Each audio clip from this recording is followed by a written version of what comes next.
কার্যক্রম নিষিদ্ধ আওয়ামী লীগের প্রতিষ্ঠাবার্ষিকী ঘিরে সারা দেশে নিরাপত্তা জোরদার।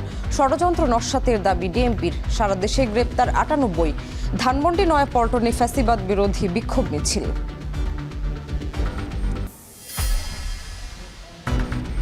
জুলাইয়ে মানবতা বিরোধী অপরাধে আওয়ামী লীগ নিষিদ্ধ হবে কিনা সিদ্ধান্ত আদালতের, বললেন তথ্য উপদেষ্টা। আপাতত কার্যক্রম নিষিদ্ধই থাকছে।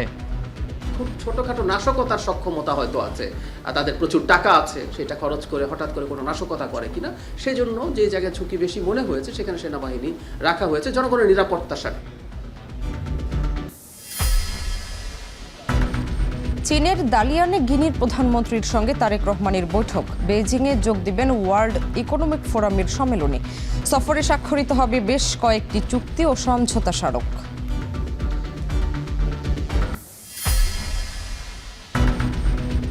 আর্থিক খাতে বিনিয়োগের নতুন দিগন্ত, শরিয়া ভিত্তিক বন্ড। নিলামে লক্ষ্যমাত্রার চেয়ে কয়েক গুণ বেশি আবেদন জমা।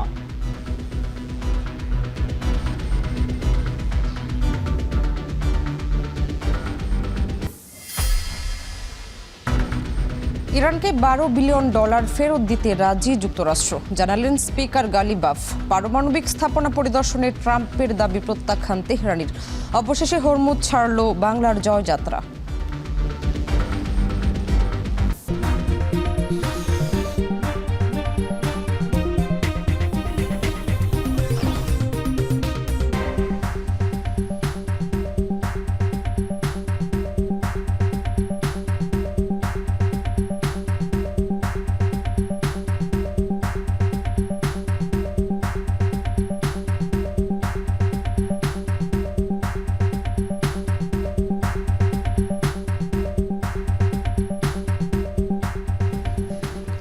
স্বাগত এখন দুপুরে। পুরো আয়োজনে আপনাদের সঙ্গে আছি আমরা দুজন, আমি শামীমা শাম্মী এবং আমি অন্যয় কর্মকার।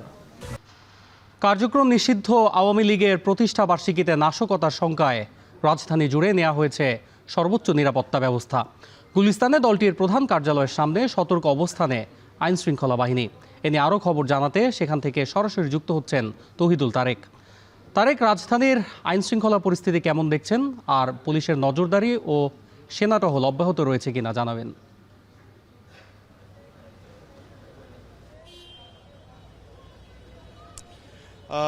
নয়, এখনো আমরা দেখতে পাচ্ছি যে পুলিশের যে তৎপরতা, আমার পেছনে হয়তো দেখতে পাচ্ছেন একটি পুলিশের গাড়ি রয়েছে। এই পুলিশের গাড়ি এখানে ভোরবেলা থেকে আমরা দেখছি বেশ কয়েকটি ইউনিট এখানে অবস্থান করছে।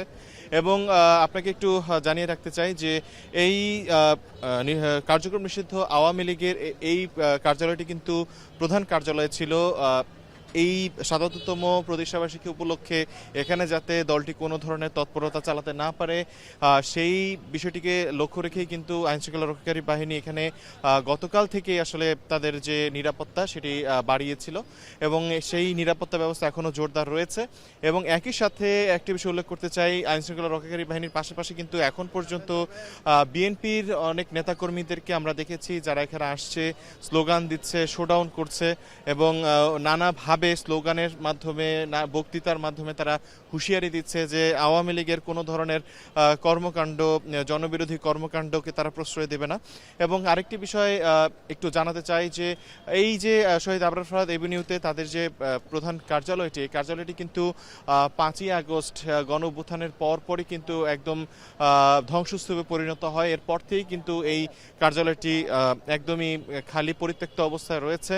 তবে গেল কয়েক সপ্তাহে কিন্তু বাংলাদেশের বিভিন্ন জায়গায় সংগঠনটির বিভিন্ন মিছিল এবং তৎপরতা লক্ষ্য করা গেছে। সেই বিষয়টির দিকে লক্ষ্য রেখেই কিন্তু স্বরাষ্ট্র মন্ত্রণালয়ের পক্ষ থেকে ২৩ জুন এই তাদের প্রতিষ্ঠাবার্ষিকী উপলক্ষে বাড়তি নিরাপত্তা ব্যবস্থা গ্রহণ করা হয়। তারই একটি অংশ হিসেবে কিন্তু এই জায়গাটিতেও কয়েক স্তরের নিরাপত্তা ব্যবস্থা নেওয়া হয়েছে। তবে সকালবেলা থেকে এখানের পরিস্থিতি স্বাভাবিক ছিল। আওয়ামী লীগের কোনো নেতাকর্মীদেরকে আমরা এখানে দেখিনি, তারা কোনো তৎপরতা বা কোনো কর্মকাণ্ড, কোনো মিছিল বা স্লোগান এখানে হতে আমরা দেখিনি এখন পর্যন্ত। এবং এখন পর্যন্ত পরিবেশ খুবই স্বাভাবিক আছে। আশপাশের যে দোকানপাটগুলো রয়েছে সেগুলো বেচা কেনা স্বাভাবিকভাবে চলছে এবং একই সাথে পথচারীদের, কর্মমুখী যে মানুষ, তাদের যে পদচারণা প্রতিদিন থাকে সেটা এখানে রয়েছে। তবে যানবাহন চলাচল কিছুটা সীমিত করা হয়েছে এখানে, সকাল থেকে আমরা দেখছি। এই ছিল আমার কাছে সবশেষ। রাজধানী থেকে এবার যেতে চাই ফরিদপুরে, সেখানকার আইন শৃঙ্খলা পরিস্থিতির খবর জানাতে যুক্ত হচ্ছেন মফিজুর রহমান শিপন। শিপন, জানাবেন শহরের আইন শৃঙ্খলা পরিস্থিতি এই মুহূর্তে কেমন দেখছেন, আর আইন শৃঙ্খলা বাহিনীর তৎপরতা সম্পর্কেও জানাবেন। তন্ময়, আপনি জানেন যে কার্যক্রম নিষিদ্ধ আওয়ামী লীগ এবং তার সহযোগী সংগঠনের কার্যক্রম যাতে মানুষের ক্ষতিকারক কোনো ঘটনা না ঘটে, কারণে কিন্তু জেলা প্রশাসনের পক্ষ থেকে এবং জেলা পুলিশের পক্ষ থেকে কিন্তু পর্যাপ্ত নিরাপত্তা ব্যবস্থা নেওয়া হয়েছে। আমি কথা বলেছিলাম ফরিদপুরের জেলা পুলিশ সুপার সঙ্গে, তিনি বলেছেন যে দৈনন্দিন যে নিরাপত্তা ব্যবস্থা থাকে তার থেকে বেশি কিন্তু নিরাপত্তা ব্যবস্থা আমরা নিয়েছি এবং সারা জেলা জুড়েই কিন্তু একটি নিরাপত্তার বলয় তৈরি করা হয়েছে এবং বাড়তি গোয়েন্দা তৎপরতাও করা হয়েছে। তো আপনাকে বলে রাখতে চাই, গতকালকে সন্ধ্যায় কিন্তু ফরিদপুরে 15 আরি ব্যাটালিয়নের লেফটেন্যান্ট কর্নেল ইমদাদ হোসেনের নেতৃত্বে সেনাবাহিনীর 125 সদস্যের একটি টিম ফরিদপুরে এসেছে এবং তারা কিন্তু সকাল থেকে বিভিন্ন গুরুত্বপূর্ণ শহর, বিশেষ করে মহাসড়কগুলোতে যেখানে নানা রকমের অপ্রীতিকর ঘটনা ঘটার সম্ভাবনা থাকে সেরকম জায়গাগুলোতে কিন্তু তারা মহড়া দিয়েছে, আমরা দেখেছি। তো আপনাকে বলে রাখতে চাই যে ফরিদপুরের সকাল থেকেই ছাত্র দল, যুব দল এবং স্বেচ্ছাসেবক দল কিন্তু পৃথক পৃথকভাবে মোটরসাইকেলের এবং বিক্ষোভ মিছিল করেছে আওয়ামী লীগকে প্রতিহত করার জন্য। তারা কিন্তু বিক্ষোভ করেছে, সেমনটিও আমরা দেখতে পেয়েছি। তো আপনাকে বলে রাখতে চাই যে সার্বিক পরিস্থিতি কিন্তু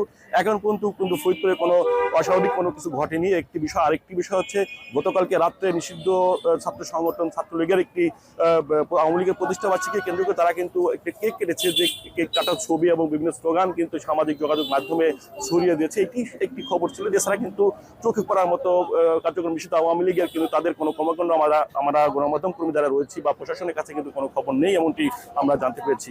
সব মিলে বলতে হয়, জেলা প্রশাসন বা জেলা ম্যাজিস্ট্রেট মাজারুল ইসলাম যিনি বলেছেন যে ফরিদপুরের নিরাপত্তা ব্যবস্থা এখন পর্যন্ত শান্তিপূর্ণ অবস্থায় আছে এবং মানুষের জীবন মান এবং নিরাপত্তার প্রশ্নে সরকারের নির্দেশনা অনুযায়ী আমরা সর্বোচ্চ সতর্কতা অবস্থান রেখেছি। জেলার 9টি উপজেলার সব জায়গায় গুরুত্বপূর্ণ স্থানগুলোতেই পুলিশের পাশাপাশি সেনাবাহিনী এবং গোয়েন্দা তৎপরতা কিন্তু বৃদ্ধি করা হচ্ছে, এমনটি বলেছেন। তো আপনাকে তন্ময় বলতে হয় যে ফরিদপুরের নিরাপত্তা অবস্থা বেশ ভালো এবং মানুষের জীবনযাত্রা চলাফেরা সবকিছু স্বাভাবিক রয়েছে।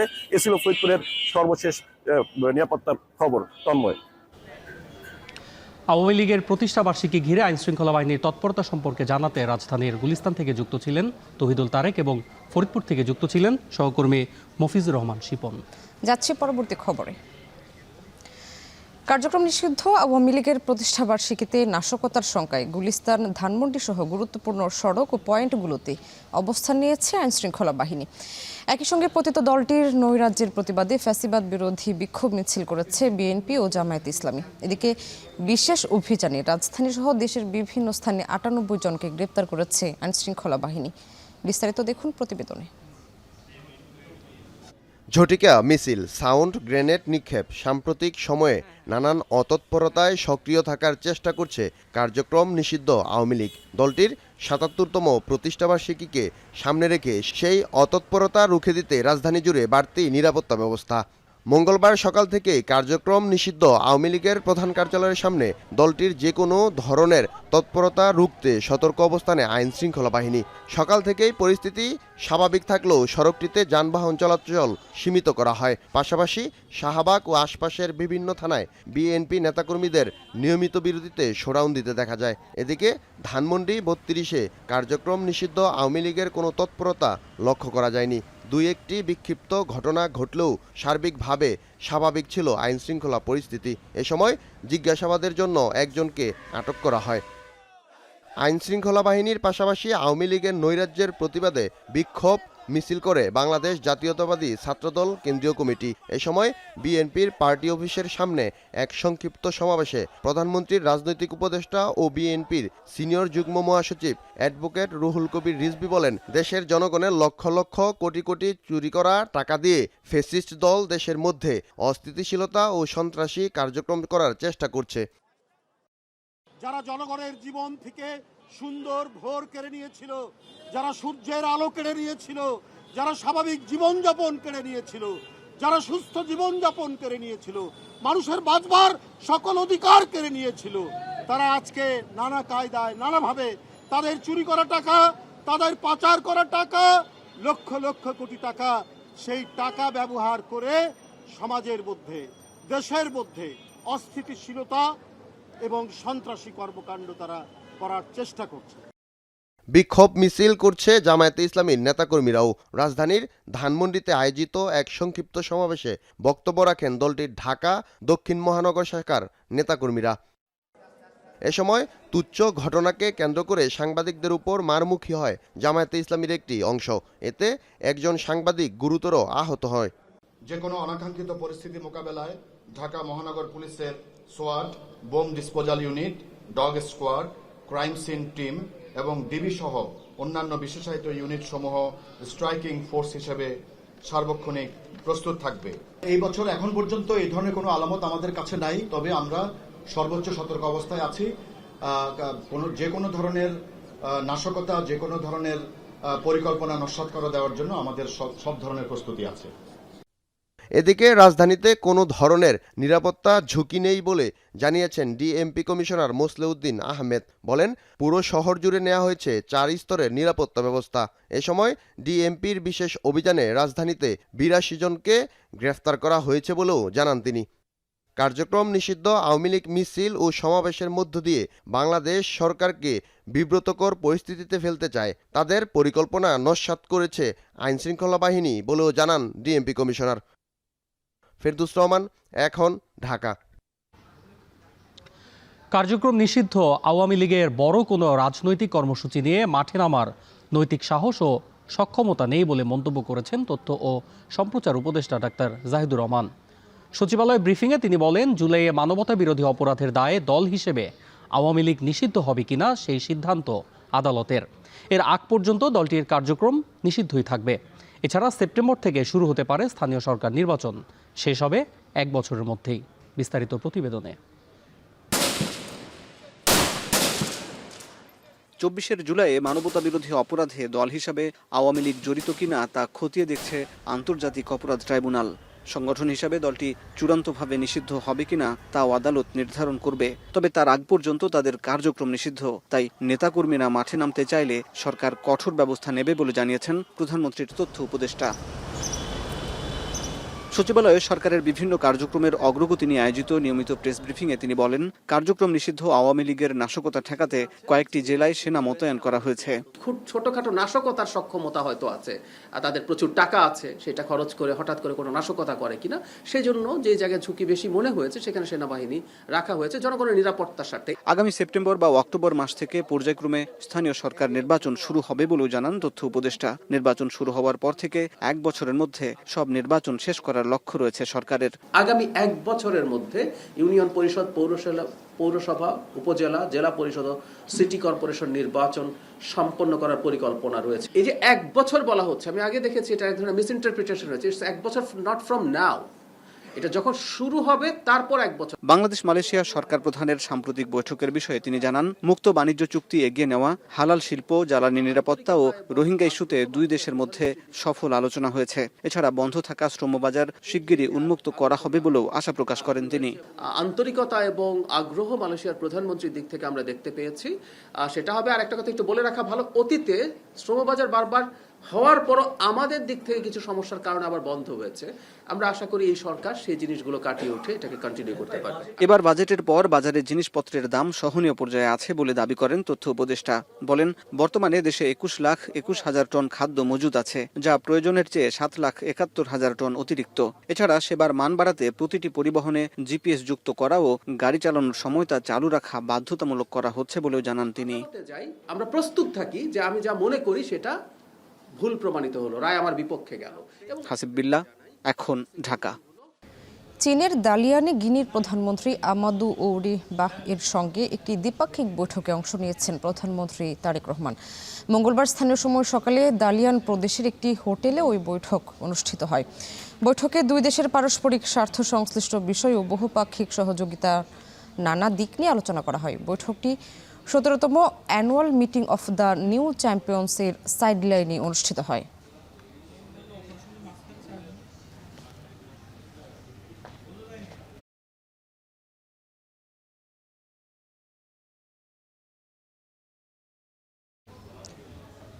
চীন সফরে কর্মব্যস্ত দিন পার করছেন প্রধানমন্ত্রী তারেক রহমান। সেখানে আছেন আমাদের সহকর্মী সাব্বির রোজ। সরাসরি চলে যাচ্ছি তার কাছে। রোজ, জানাবেন, সকালে গিনির প্রধানমন্ত্রীর সঙ্গে তারেক রহমানের বৈঠক হয়েছে। বেইজিংয়ে কখন যোগ দেবেন? আর কি কর্মসূচি রয়েছে প্রধানমন্ত্রীর?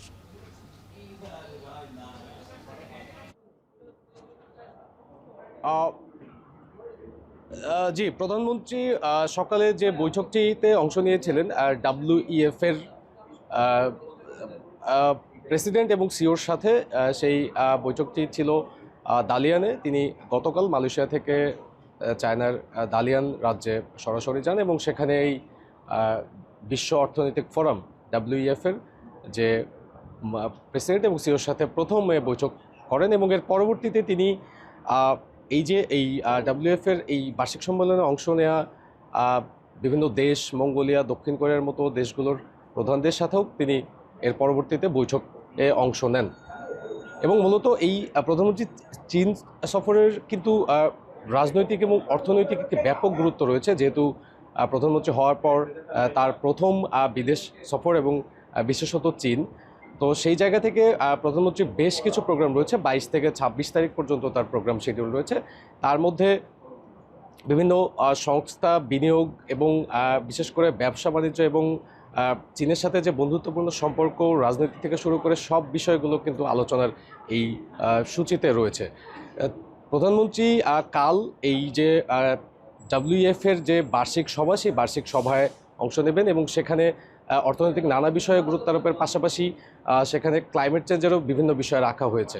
এর পাশাপাশি কালকে তিনি এই শেষ করে তিনি বিকালে বেইজিংয়ের উদ্দেশ্যে রওনা দেবেন এবং বেইজিংয়ে এসে তিনি 25 তারিখে শি জিনপিংয়ের সাথে কিন্তু তার বৈঠক রয়েছে এবং সেই বৈঠকটি অত্যন্ত গুরুত্বপূর্ণ বৈঠক এবং সেই বৈঠকে আসলে বাংলাদেশের জিওপলিটিক্যাল বা অত্র অঞ্চলের জিওপলিটিক্যাল যে বিষয়টি, সেই বিষয়টি থাকবে। পাশাপাশি ব্যবসা বাণিজ্যের প্রসার এর একটি বড় উদ্যোগ নেওয়া হয়েছে। আপনি জানেন যে বর্তমান সরকার আসার পরে নির্বাচনী ইস্তেহার অনুযায়ী নানা ধরনের পরিকল্পনা গ্রহণ করছে। তার মধ্যে ট্রিলিয়ন ডলারের অর্থনীতি থেকে শুরু করে বিশ্ববাজারে বাংলাদেশকে এগিয়ে নিতে যে ধরনের বিনিয়োগ বান্ধব বা মুক্তবাজার অর্থনীতির বিষয়টি কিন্তু তারেক রহমান বারবারই বলে আসছে। সেই জায়গা থেকে তিনি এইবারের চীন সফরটি কিন্তু মুক্তবাজার অর্থনীতি এবং সেই সাথে আমাদের দেশে কিছু মেগা প্রকল্প, যেমন তিস্তা ব্যারেজের মতো মেগা প্রকল্প সহ প্রায় 10টি সমঝোতা স্মারক কিন্তু সই হতে পারে এই প্রধানমন্ত্রীর এই সফর ঘিরে। তো তিনি 25 তারিখ প্রধানমন্ত্রীর সাথে দুই দেশের প্রধানমন্ত্রী বৈঠকের পরবর্তীতে তার আরও কিছু বা উন্নয়নমূলক কর্মকাণ্ড নিয়ে কর্মসূচি রয়েছে, যেখানে বিজা থেকে শুরু করে বাংলাদেশের বিভিন্ন সরকারি সংশ্লিষ্ট কর্তৃপক্ষরা অংশ নেবেন। তো এখন মূলত প্রধানমন্ত্রী WEF এর এই সভাতে বিভিন্ন কর্মসূচির মধ্যে রয়েছেন। এর পরবর্তীতেই কিন্তু তার যে রাজনৈতিক কর্মসূচি, অর্থাৎ চীনের প্রধানমন্ত্রীর সাথে সেই বিষয়গুলো শুরু হবে। প্রধানমন্ত্রী তারেক রহমানের চীন সফরের বিস্তারিত জানাচ্ছিলেন সাব্বির রোজ। এর আগে মালয়েশিয়া থেকে 4 দিনের সফরে চীনে পৌঁছান প্রধানমন্ত্রী তারেক রহমান। সফর ঘিরে চীনা বিনিয়োগ বাড়বে এমন আশায় বুক বাঁধছেন ব্যবসায়ীরা। আর অর্ধ শতাব্দী ধরে চীনের সাথে ধারাবাহিক সুসম্পর্ক এই সফরের মাধ্যমে আরও মজবুত হবে বলে মনে করছেন আন্তর্জাতিক সম্পর্ক বিশ্লেষকরা। বিস্তারিত জানাচ্ছেন হোসেন জাহিদ। ব্যস্ততম শিডিউলে প্রধানমন্ত্রীর চীন সফর। প্রথম দুদিন দালিয়ান প্রদেশে ওয়ার্ল্ড ইকোনমিক ফোরামের সম্মেলনে বিভিন্ন আয়োজনে যোগ দেবেন তারেক রহমান। পরের 3 দিন গুরুত্ব পাবে চীন ও বাংলাদেশের একান্ত স্বার্থ সংশ্লিষ্ট বিষয়গুলো, যেখানে চীনের প্রেসিডেন্ট এবং প্রধানমন্ত্রীর সঙ্গে হবে দ্বিপক্ষীয় বৈঠক, স্বাক্ষরিত হবে বেশ কয়েকটি চুক্তি ও সমঝোতা স্মারক।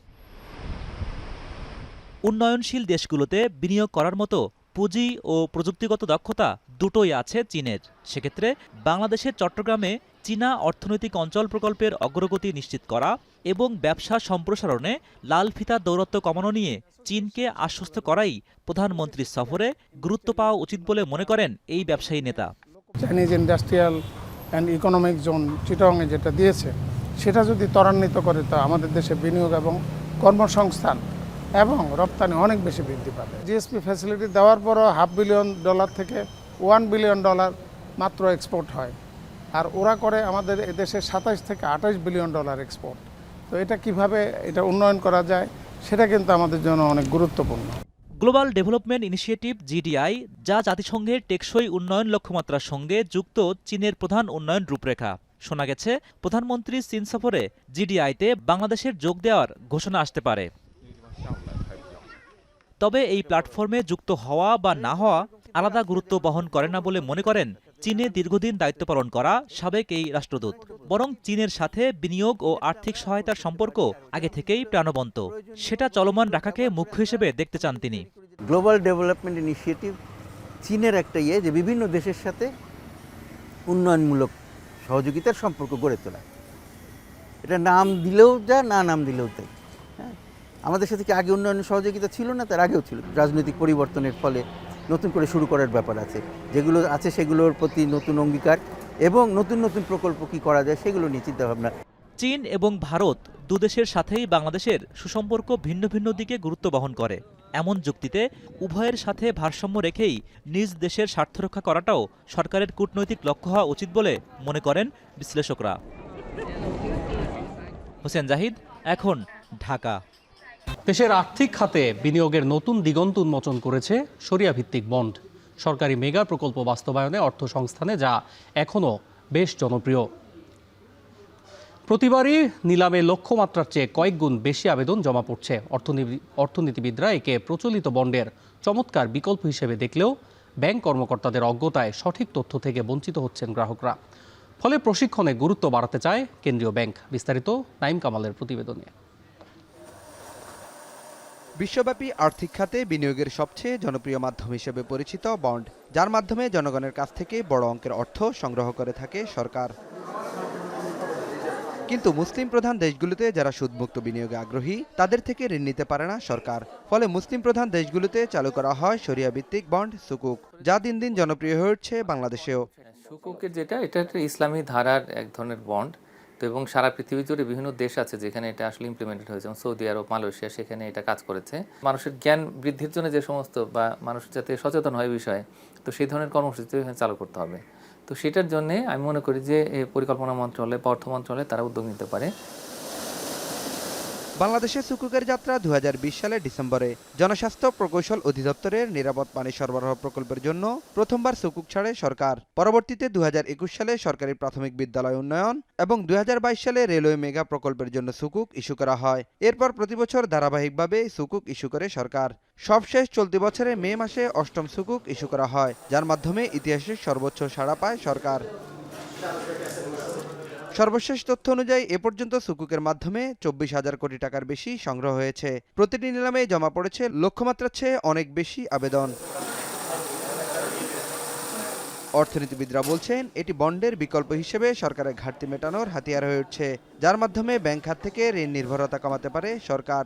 সুকুকটা হচ্ছে একটা বন্ড মার্কেটের একটা পার্ট, ইসলামিক বন্ড মার্কেট এটা বলতে পারেন। সিকিউরিটি মার্কেট অল্প কিছু লোকের জন্য, যারা মার্কেট সম্বন্ধে বুঝে, মার্কেটের রিস্ক সম্বন্ধে যাদের ধারণা আছে, এই জিনিসগুলো সবার মধ্যে যদি আপনি দিতে পারেন, তারপরে সুকুক কেন, যে কোনো ইনস্ট্রুমেন্ট আনবেন বাজারে ছাড়বেন, এটা চলবে। এই বন্ডগুলোকে যদি সরকার আরও বেশি বেশি প্রচলিত করতে পারে, এগুলোকে যদি আরও বেশি জনপ্রিয় করতে পারে, এতে কিন্তু সরকারের একটা সুবিধা হবে যে রাজস্ব আদায়ের যে ক্ষেত্রে যদি ঘাটতি আসে, সেটা কিন্তু এই বন্ড বিক্রির মাধ্যমে তারা এটা রাজস্ব আদায়টা বাড়াতে পারবে, যার ফলে তারা কিন্তু ব্যাংকের উপরে কম নির্ভরশীল হতে পারবে। বিনিয়োগে এমন উজ্জ্বল সম্ভাবনা থাকলেও বাণিজ্যিক ব্যাংকগুলোতে সুকুক সম্পর্কে সঠিক তথ্য দিতে ব্যর্থ হচ্ছেন ব্যাংকাররা। ফলে আগ্রহ থাকলেও অনেক সাধারণ বিনিয়োগকারী ফিরে যাচ্ছেন। তবে সংকট কাটাতে প্রশিক্ষণের উপর জোর দেওয়া হচ্ছে বলে জানালেন কেন্দ্রীয় ব্যাংকের এই মুখপাত্র। সুকুক প্রোডাক্টটা এটা মানে আমাদের দেশের জন্য পার্সপেক্টিভে এটা নতুন আইটেম। আমাদের অনেক কাস্টমার এই বিষয় সম্পর্কে জানেন না, আবার ব্যাংকাররাও জানেন না। সেক্ষেত্রে বাংলাদেশ ব্যাংক প্রতিটি ব্যাংকেরই একটা সীমিত সংখ্যক এমপ্লয়িকে এই বিষয়ে প্রশিক্ষণ দিবেন, যাতে তারা সুকুকের ট্রানজ্যাকশন সম্পর্কে ভালো ধারণা পায় এবং সেই ধারণাটা যাতে তাদের গ্রাহকের মধ্যে ছড়িয়ে দিতে পারে, যাতে জনগণ সুকুকে বিনিয়োগের ক্ষেত্রে আগ্রহ প্রকাশ করে। এ মাধ্যমকে জনপ্রিয় করতে হলে কেবল নিলামই যথেষ্ট নয়, সাধারণ মানুষের দোরগোড়ায় এর সঠিক তথ্য ও সেবা পৌঁছে দেওয়াই এখন সময়ের দাবি। নাইম কামাল, এখন, ঢাকা। প্রধানমন্ত্রীর চীন সফরে সোলার প্যানেল বিষয়ে বড় চুক্তি হতে পারে বলে জানিয়েছেন সরকার দলীয় চিফ হুইপ নুরুল ইসলাম মনি। সৌর বিদ্যুতের গুরুত্ব নিয়ে সিপিডির সংলাপে জ্বালানি বিশেষজ্ঞরা বলেন, বিদ্যুতের উৎপাদন আর বিপণনে ব্যয় বৃদ্ধির বিপরীতে বিকল্প শক্তির উৎস সৌরবিদ্যুৎ। আলোচনায় উঠে আসে রাষ্ট্রীয় পরিকল্পনা ছাড়াই পাকিস্তানের নাগরিক ও ব্যবসায়ীদের হাত ধরে বিপুল পরিমাণ সৌরবিদ্যুৎ উৎপাদনের নজির। আরও জানাচ্ছেন সাজিদ আরাফাত। পাকিস্তানে গ্রিড বিদ্যুতের আকাশচুম্বী দাম আর তীব্র লোডশেডিংয়ের মুখে দেশটির জনগণ নিজ উদ্যোগে বেছে নিয়েছে সৌরশক্তি। এতে দেশটির সৌর বিদ্যুৎ উৎপাদন ক্ষমতা কয়েক হাজার মেগাওয়াট। চীন থেকে সস্তা প্যানেল এনে আমদানিকৃত তেল ও গ্যাসের উপর নির্ভরতা কমিয়ে ইসলামাবাদ সাশ্রয় করেছে $12 বিলিয়ন বেশি বৈদেশিক মুদ্রা। পাকিস্তানের এই অভাবনীয় সাফল্য আগ্রহ দেখাচ্ছে বাংলাদেশকেও। 2030 সালের মধ্যে মোট বিদ্যুতের 20% নবায়নযোগ্য উৎস থেকে উৎপাদনের লক্ষ্য সরকারের। বিশেষজ্ঞরা বলছেন, ঘনবসতিপূর্ণ বাংলাদেশে বড় সোলার পার্কের জন্য জমি পাওয়া কঠিন হলেও দেশের প্রায় 7,000 তৈরি পোশাক ও বস্ত্র কারখানায় ছাদেই হতে পারে এই বিপ্লবের মূল কেন্দ্রবিন্দু। বেসরকারি গবেষণা সংস্থা সিপিডি আয়োজিত সংলাপে উঠে আসে এসব তথ্য। এই মুহূর্তে গ্লোবাল এনার্জি মার্কেটের প্রাইস যেহেতু চেঞ্জ হয়েছে, তো তার দায়টা অবশ্যই ভোক্তাকে নেওয়া উচিত, কেননা এটা একেবারেই ন্যাচারাল একটা কল যেটা আমাদের হাতে ছিল না। কিন্তু আগের সরকারের সময়কালে যে ধরনের চুক্তিগুলো হয়েছিল, সেই চুক্তিগুলোর মধ্যে এমন ধরনের উপাদান ছিল যেগুলো আসলে এই আজকে বিপিডিবিকে এই অবস্থায় নিয়ে আসার জন্য অনেকাংশে দায়ী। কিন্তু নবায়নযোগ্য নীতিগত বাধা পেরিয়ে এই খাতে শুল্ক ছাড় দিলে সোলার সিস্টেমের ব্যয় 40 থেকে 50% পর্যন্ত কমে যেতে পারে বলে মত জ্বালানি বিশেষজ্ঞদের। Solar panels were only 10 to 15% efficiency. Now they have become 22%. We could have really built on that, and they had batteries even in those solar home system. Okay, so it could have been an absolutely fantastic distributed model for Bangladesh. Okay, but we destroyed it. সংলাপে সরকার দলীয় chief whip বলেন, প্রধানমন্ত্রী চীন সফরে নবায়নযোগ্য জ্বালানি খাতের সহায়তায় হতে পারে বড় চুক্তি। পাশাপাশি দ্রুত নবায়নযোগ্য জ্বালানিতে বড় কর ছাড় আসার আশা প্রকাশ করেন তিনি। গভর্নমেন্ট এখন বর্তমানে আমাদের প্রধানমন্ত্রী বর্তমানে চায়না আছেন, এবং আপনারা দেখবেন এখনো ডিসিশন হয়নি, আপনারা দেখবেন বড় চুক্তি হবে আমাদের এই সোলার ব্যাপারটা নিয়ে, ইনশাআল্লাহ আমরা প্রত্যাশা করি। এবং সেটা হবে এই জন্য যে বাংলাদেশের মানুষকে বাঁচাবার প্রশ্নে তার কোনো রকমের ছাড় নেই। জ্বালানি খাতে দীর্ঘমেয়াদী সংকট কাটাতে নবায়নযোগ্য জ্বালানিতে বিশৃঙ্খলভাবে নয়, বাংলাদেশকে সুপরিকল্পিত উপায়ে এগিয়ে যাওয়ার পরামর্শ দেন বিশেষজ্ঞরা। জাবেদ আব্দুল্লাহ, এখন, ঢাকা। ময়মনসিংহ ও সিলেটে মঙ্গলবার হাম ও উপসর্গে আরও 2 শিশুর মৃত্যু হয়েছে। ময়মনসিংহ মেডিকেল কলেজ হাসপাতালে নতুন করে হামের উপসর্গ নিয়ে ভর্তি হয়েছেন 21 জন। হাম আইসোলেশন ওয়ার্ডে চিকিৎসা নিচ্ছেন 99 জন রোগী। এখন পর্যন্ত জেলায় হাম ও উপসর্গে মারা গেছে 53 জন। এদিকে সিলেটেও 24 ঘন্টায় হামের উপসর্গ নিয়ে মারা গেছে আরও 1 শিশু। এ নিয়ে বিভাগটিতে হাম ও উপসর্গে মারা গেল মোট 77 জন।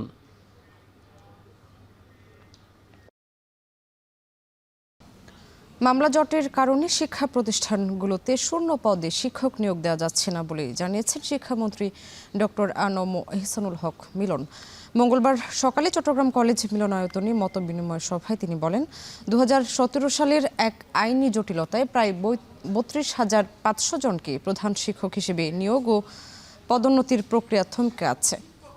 2রা জুলাই আপিল বিভাগে এই মামলার রায় হলে শূন্য পদগুলো পূরণে জট খুলবে।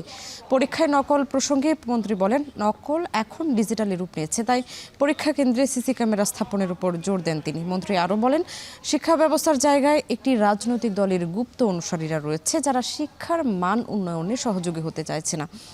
এমপিও ভুক্তির বিশাল ব্যাকলগ পূরণে আরও 77,000 শিক্ষক প্রয়োজন বলে জানান মন্ত্রী। আমরা আমাদের যে অসুবিধা রয়েছে, আমার সারা বাংলাদেশে শিক্ষক নিয়োগ করতে পারছি না মামলার জটের কারণে। শুধু প্রাইমারি স্কুল না, high school, every sector, promotion, every more than 30,000 মামলা শিক্ষা মন্ত্রণালয়ের বিরুদ্ধে রয়েছে। অচল অবস্থা হয়ে গিয়েছে, এভরি ব্যাকলগ হয়ে আছে। 115 দিন পারস্য উপসাগরে আটকে থাকার পর বাংলাদেশি পতাকাবাহী জাহাজ এমভি বাংলার জয়যাত্রা অবশেষে হরমুজ প্রণালী অতিক্রম করেছে। বাংলাদেশ সময় মঙ্গলবার ভোর 3টায় বাংলাদেশ শিপিং কর্পোরেশনের এই জাহাজ হরমুজ প্রণালী অতিক্রম করে বলে জানায় প্রতিষ্ঠানটির এমডি কমোডর মাহমুদুল মালেক। সোমবার বাংলার জয়যাত্রা হরমুজ পাড়ি দিতে ইরানের বিপ্লবী গার্ড বাহিনীর অনুমোদন পায়। এর আগে গেল 11 এপ্রিল সৌদি আরবের রাস আল খায়ের বন্দর থেকে সার বোঝাই করে জাহাজটির দক্ষিণ আফ্রিকা যাত্রার কথা ছিল। 3 দফা চেষ্টার পর যুদ্ধ বিরতিকালে জটিল পরিস্থিতির কারণে হরমুজ প্রণালী পার হওয়ার অনুমতি পায়নি বাংলার জয়যাত্রা। দীর্ঘ প্রায় 4 মাস পারস্য উপসাগরে আটকে থাকায় মনোবল হারিয়ে ফেলেছিলেন নাবিকরা। অবশেষে স্বস্তি ফিরেছে সবার মাঝে।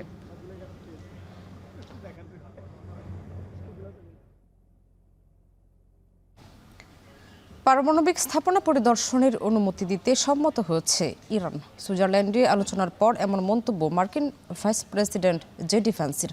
যদিও বিষয়টি অস্বীকার করেছে তেহরান। ইরানের জব্দকৃত $12 বিলিয়ন যুক্তরাষ্ট্র ফেরত দেবে বলে জানিয়েছে মার্কিন ট্রেজারি ডিপার্টমেন্ট। তেল বাণিজ্য থেকে সাময়িকভাবে উঠিয়ে নিয়েছে নিষেধাজ্ঞা। এদিকে লেবাননের সংঘাত বন্ধে মঙ্গলবার লেবানন ও ইসরায়েলের মধ্যকার নতুন আলোচনা শুরু হতে যাচ্ছে বলে জানিয়েছে যুক্তরাষ্ট্র।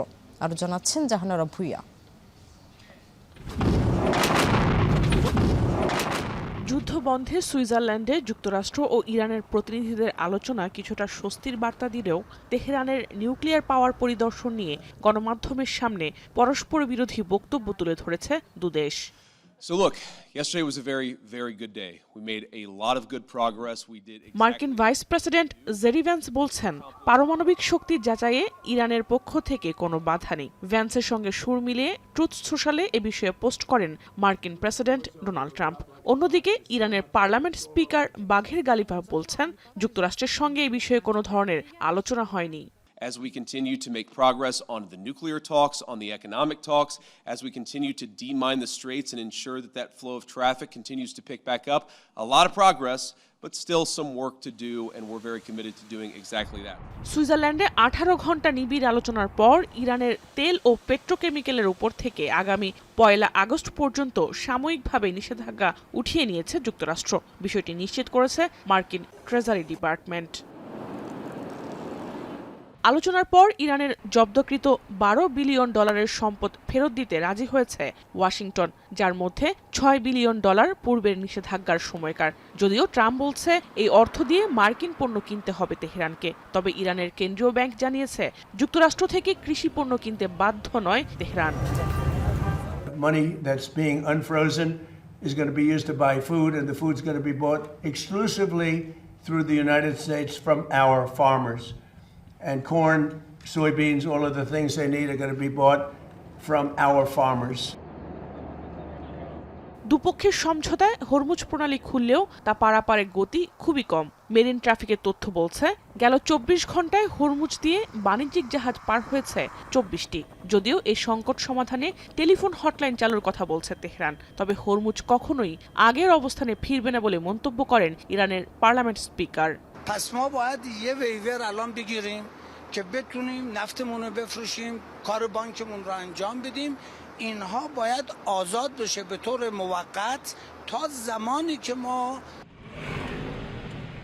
এদিকে লেবানন নিয়ে সুখবর দিয়েছে যুক্তরাষ্ট্র। সংঘাত বন্ধে মঙ্গলবার লেবানন ও ইসরায়েলের মধ্যকার নতুন আলোচনা শুরু হতে যাচ্ছে, যেখানে রাজনৈতিক ও সামরিক সংকট সমাধানে পৌঁছানো যাবে বলে প্রত্যাশা ওয়াশিংটনের। যদিও সোমবার লেবাননে নতুন কোনো আক্রমণ হয়নি বলে নিশ্চিত করেছে জাতিসংঘ। গেল 2 মার্চের পরেই প্রথম শান্তিতে রাত কাটালো লেবাননবাসী। জাহানারা ভুইয়া, এখন বিশ্ব। এ ছিল এখন দুপুরে। এখন টেলিভিশন ওয়েবসাইটে দেখতে ভিজিট করুন www.ekhon.tv। এছাড়া ফেসবুকে দেখতে ভিজিট করুন facebook.com/tv.ekhon, ইউটিউবে দেখতে ভিজিট করুন youtube.com/c/ekhon tv।